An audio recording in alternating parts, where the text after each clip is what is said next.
I would want the more deeply committed you are to whatever tradition you practice, that would make you more interested in other traditions. And not because I think they're really all alike deep down. I don't.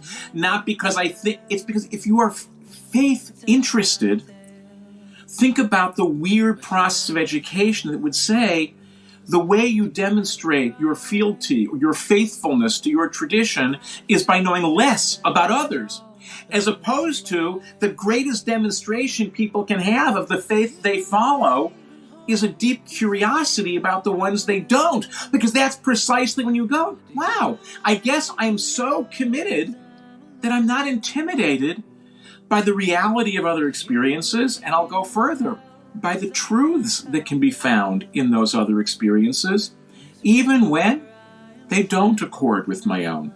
And I want to be clear, they don't all accord.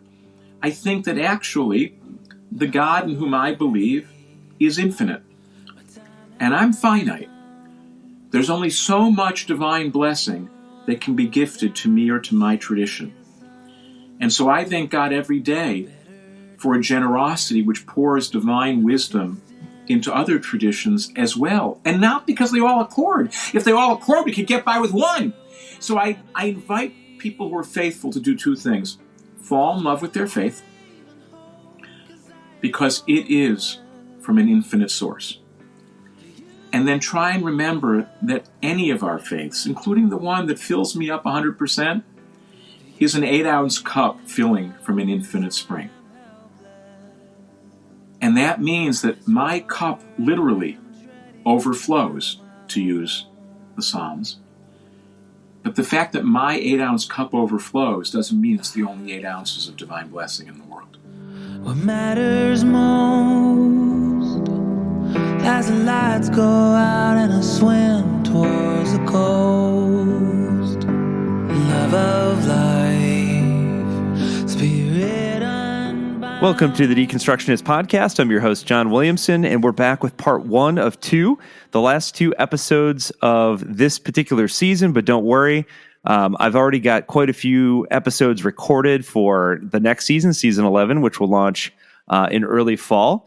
Just need some time to get some of the series together I'm working on. I have some crazy ideas that I think are finally coming to fruition, and I'm very, very excited to release those in the fall. Going to definitely dive into other religions and, just learn about some different faith traditions. So I think that'll be a lot of fun, and I'm looking forward to releasing it to you guys. So before we get there, though, struck up a really cool friendship with this next guest. It's Rabbi Brad Hirschfield, and he's been listed for many years in Newsweek as one of America's 50 most influential rabbis, and recognized as one of our nation's leading preachers and teachers by BeliefNet.com, Fox News regular contributor, Washington Post blogger, and think tank president.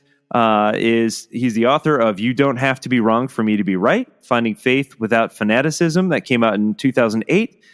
He also conceived and hosted 2 groundbreaking series for Bridges TV, American Muslim TV Network, Building Bridges, Abrahamic Perspectives on the World Today, 3 seasons, and American Pilgrimage. He is also the co-founder and executive editor of The Wisdom Daily. He's absolutely fantastic. He's been on all sorts of different TV channels, CNN, PBS, MTV, and NPR even. He's been a regular guest on all sorts of different shows. So if you don't know him, you're about to know him. Absolutely fascinating conversation. Had a lot of fun. And this will be the first of many times that we will have him back on the podcast. I can assure you that. So before we get to the episode, as always, all things Deconstructionist. If you go to the website, www.thedeconstructionists.com, there you can read any of the blog posts that I've written. We've got some guest blog authors on there as well. If you go back a little further, also link to us on social media. You can listen to our entire back catalog of episodes. If you want some swag, we've got pint glasses, coffee mugs, T-shirts, all sorts of fun stuff available on there. And if you want to support us on Patreon, help cover some of the costs associated with running a podcast, greatly appreciated. We got some cool packages on there. You can link to our Patreon through our website. Also, Want to thank the sponsor for this week's episode, HelloFresh.com.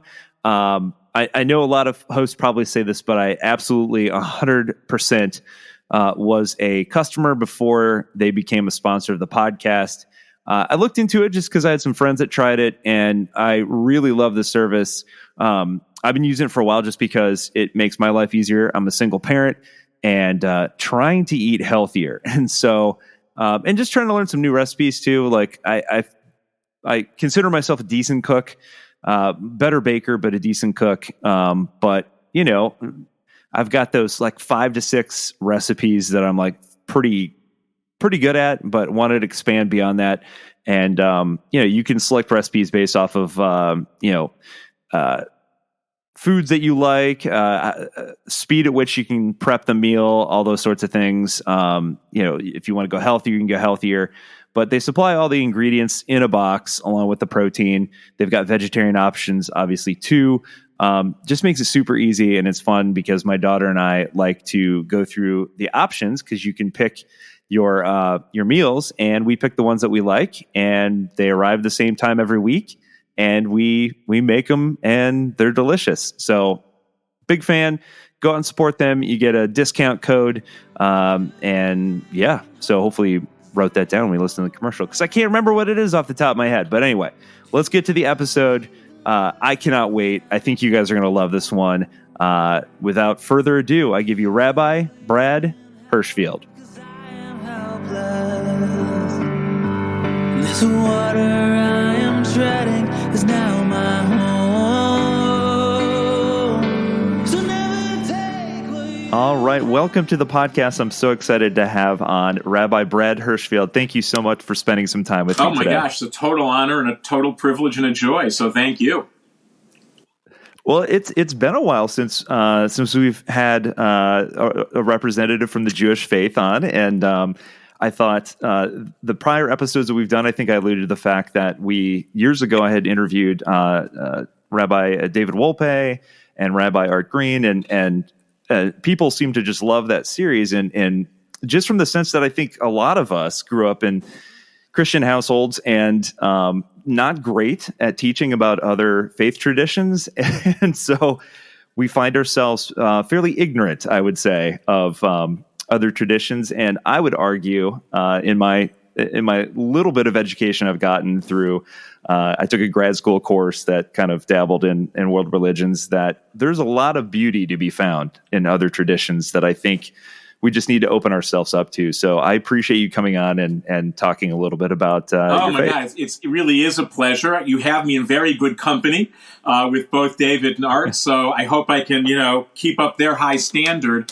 I will say, before you get too apologetic or feel bad, because I don't disagree. I think that what Christians don't know about Jewish is actually a lot. But there's a bigger category, and that's what Jews don't understand about Christianity.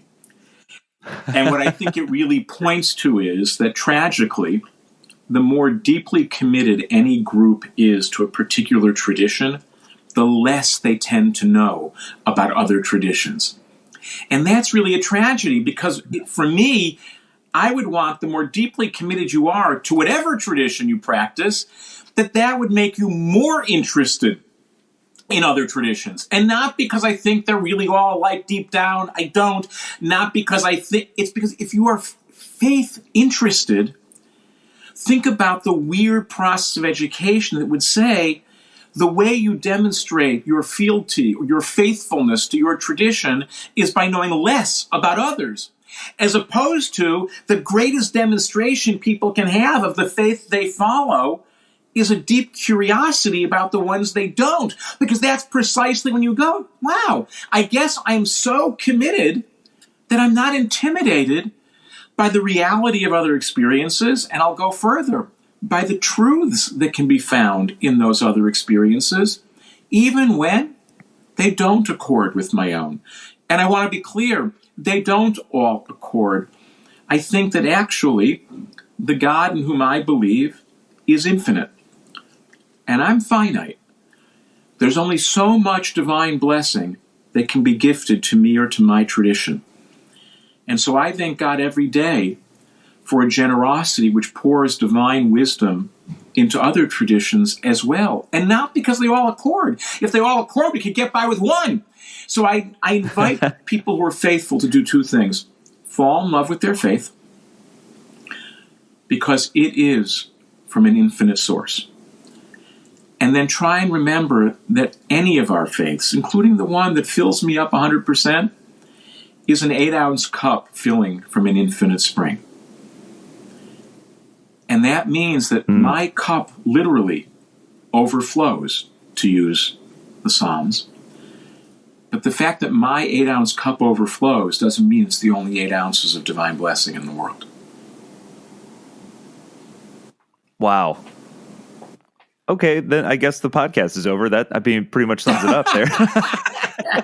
I'm like, oh man. Okay, all right. We do have more questions. Okay, so one of the things I thought was really interesting that you mentioned another. I heard your interview on the Jew Curious podcast, which by the way is fantastic. And you talk about at one point in your life you would have taken the approach of God says it and that settles it, which is very similar to the issue that we deal with in American Christianity, which is, the Bible says it, so that settles it.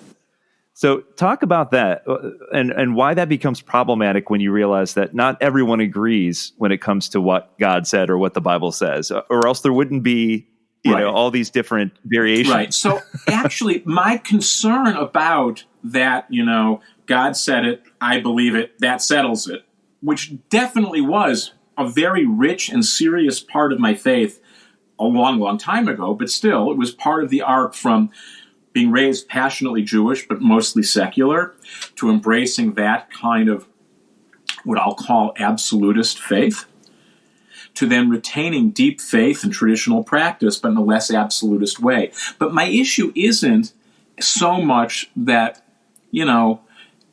the issue of trying to embrace diversity, because in some things we will differ, in some things we won't, in some places we'll align. It's the approach that God said it, I believe it, that settles it, strips out humility from religious faith and posture.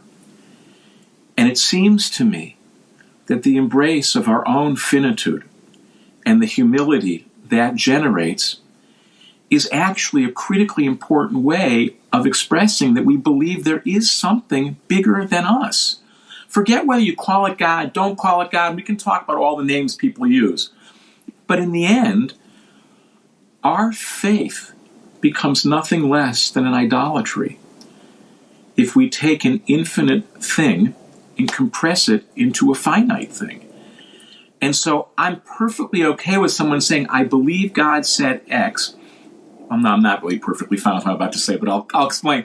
That I appreciate that there are gifts to be found, this I do believe, in a faith which expresses itself as God said this, I believe it, and that settles it for me. I don't think it's the best way to go, and we can talk about why, but with the addition of the words for me, I've left room for you. And I think that, for a lot of people, is good enough. It's not good enough for me, and I don't think it's the best way to be in the world. But given the amount of pain that is caused in the name of faith, and no, that's not a slam on religion, we can talk about this too, because the only thing that's done more damage in the history of humanity than belief in God is people who didn't believe in God. So it's sort of a wash. So it turns out that hard-edged absolutist faith and hard-edged absolutist atheism are running neck and neck for the damage they do. But if you're willing to add the words for me to however hard-edged your faith statements may be, at least you've left room for the reality of the experience of the person across from you. And the truth is, that's often good enough because it respects the dignity of the other person, even if you have basically no curiosity about it. I wish people would cultivate more curiosity. This episode is brought to you by HelloFresh. Make your home the hangout place this summer with crowd-pleasing eats. From a backyard bratwurst bar to tangy key lime pie, HelloFresh Market makes summer entertaining a cinch. Featuring quality proteins, fresh produce, and plans from many lifestyles, it's no wonder why HelloFresh is America's #1 meal kit. As a single dad, the meals are easy, healthy, and convenient. Fiona, what's your favorite meal? Sesame soy beef balls because they're awesome. Go to HelloFresh.com/deconstruct50 and use the code deconstruct50 for 50% off plus free shipping.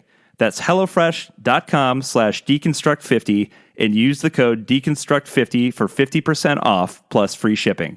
HelloFresh, America's #1 meal kit. But if you could at least leave room for the dignity of that other person who you think is nuts, that would be a big step in our world.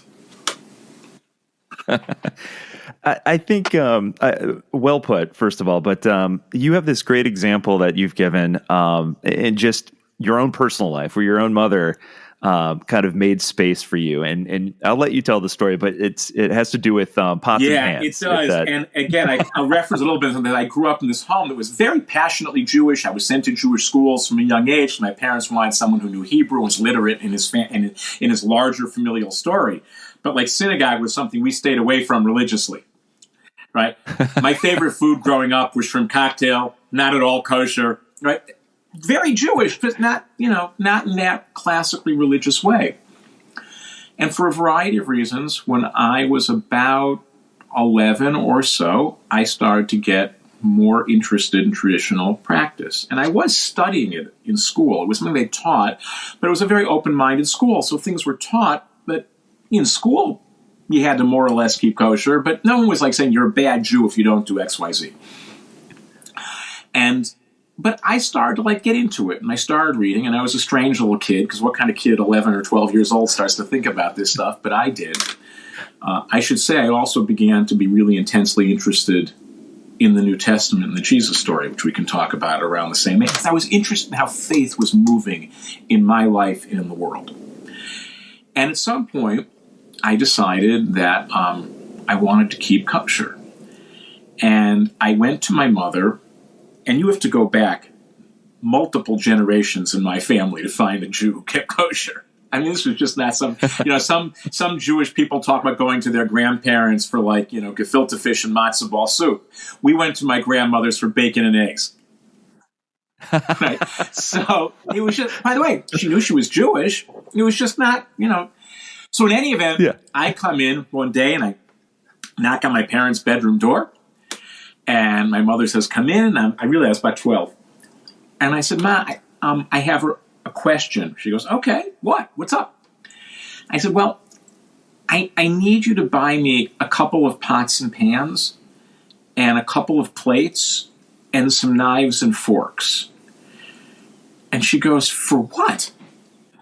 Because no idea. I mean, if I had said I'm becoming Martian, it would have been about the same thing. And I said, "Well, I've decided that I want to keep kosher. And so I can't use any of the utensils in the house. And I'm going to need my own pots and pans and plates and knives and forks. And I'm happy to eat vegetarian, but if you want me to eat meat, you got to find a kosher butcher and buy the meat from there." I decided not to go into all the Passover rules, because those are even crazier. And she said, "Let me get this straight. You want me to buy you 2 pots, 2 pans, 2 plates, 2 knives, 2 forks, and if I want you to eat chicken, I've got to find a kosher butcher." I said, "Yeah." She goes, "No, I won't do that." And I'm like, "What? How can that be? You send me to a school where they teach this stuff. I'm just being a good boy and listening in class. I want to do it. What do you mean you won't do that?" She goes, "Slow down. What I won't do is buy you 2 pots, 2 pans, 2 knives, 2 forks. If you will wait until this summer when you go off to camp, even though I have no idea what this means, I will call our rabbi," because we did belong to a synagogue. It was more of a citizenship thing than a spirituality thing.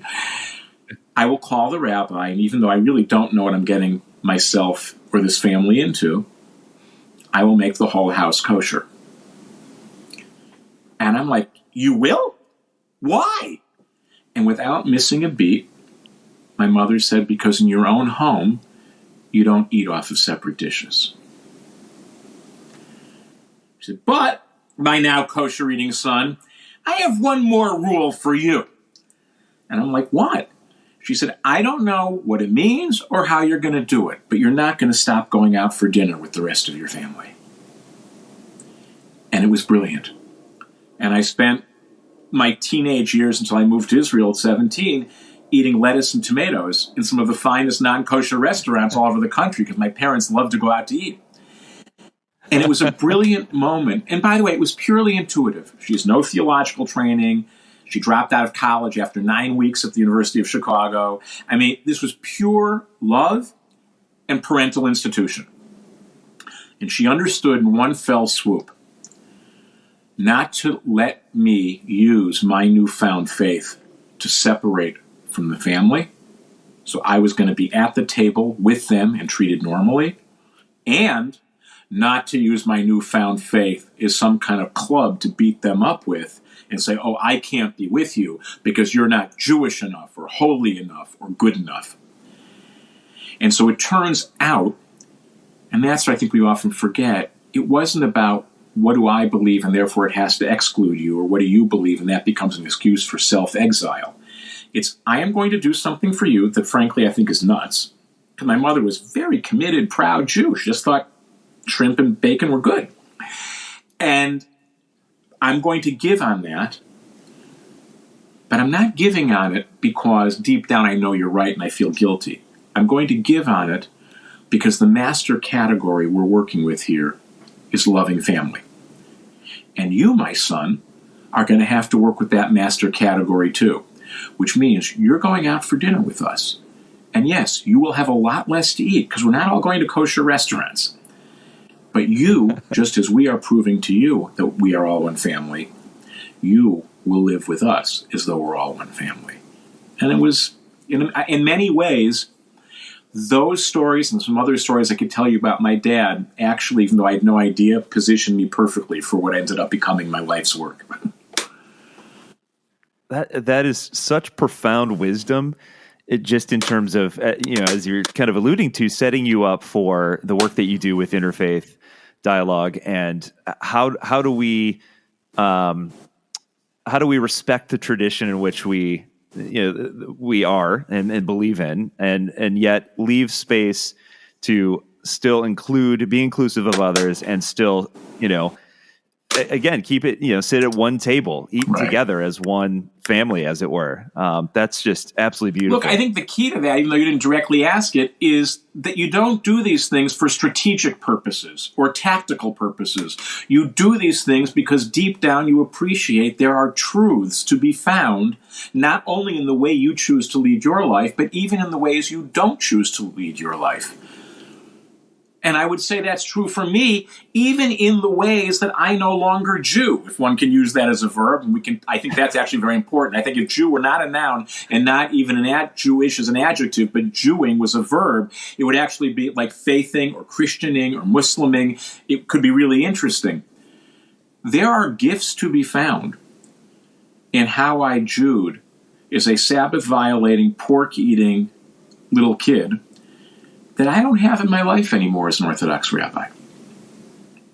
And there are gifts to be found in my hard-edged, I will say fanatical faith at 16, 17, 18, 19, 20, living as a settler in the city of Hebron because I opened up Genesis and Abraham bought the cave of Machpelah, the first place an Israelite buys land in the Holy Land, that's ours. And if I'm one of 60 Jews among 60,000 Palestinians, so what?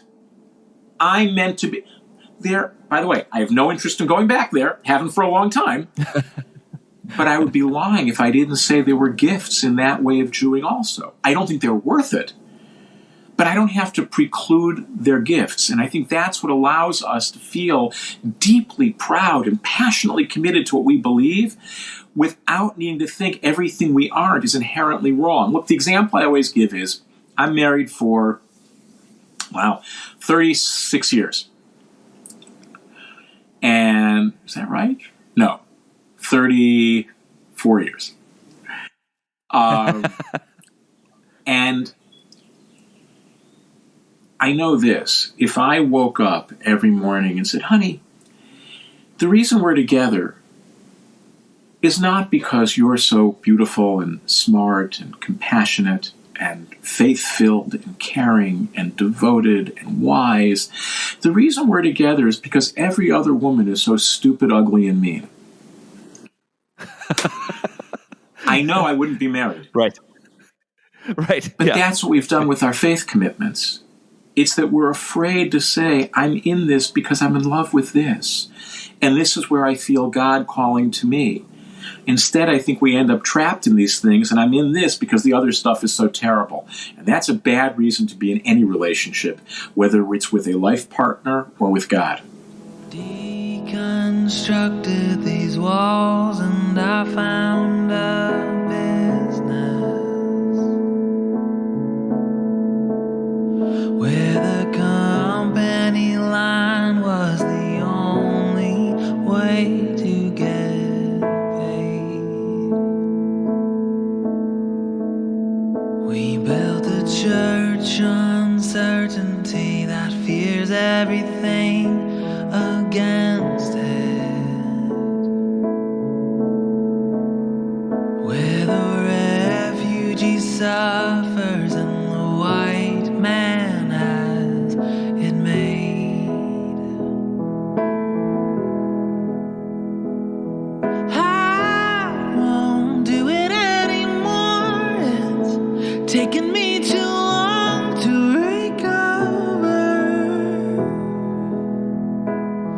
I'll go feed the sick and poor and try to help the world to recover.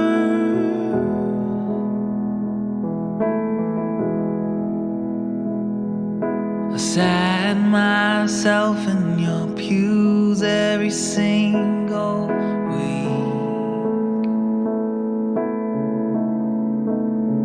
and I gave you my money so that you would tell me what to think. And I learned from a book that you had taken the heart out of.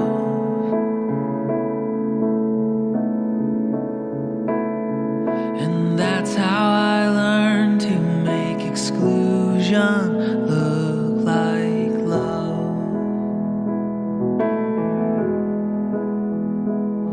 I won't do it anymore.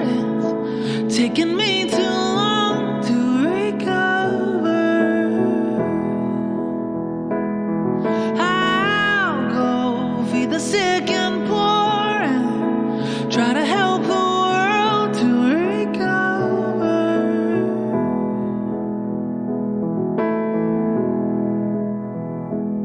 So come as you are. Take up your cross, use it to build a wall, and reach across the aisle and fire your guns so you can keep them. And love how you want if we approve, and you'll be undefiled. So come, accept our gift, salvation from sinners.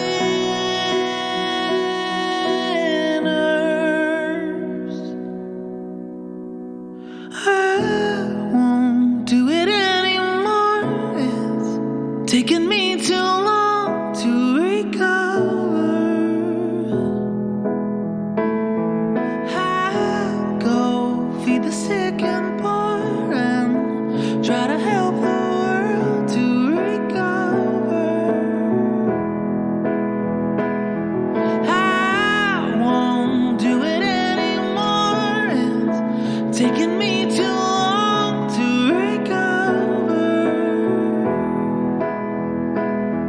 I'll go feed the sick and poor and try to help the world to recover.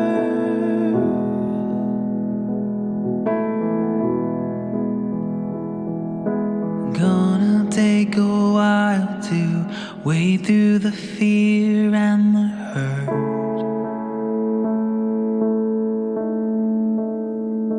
But I think there's a way for us to love and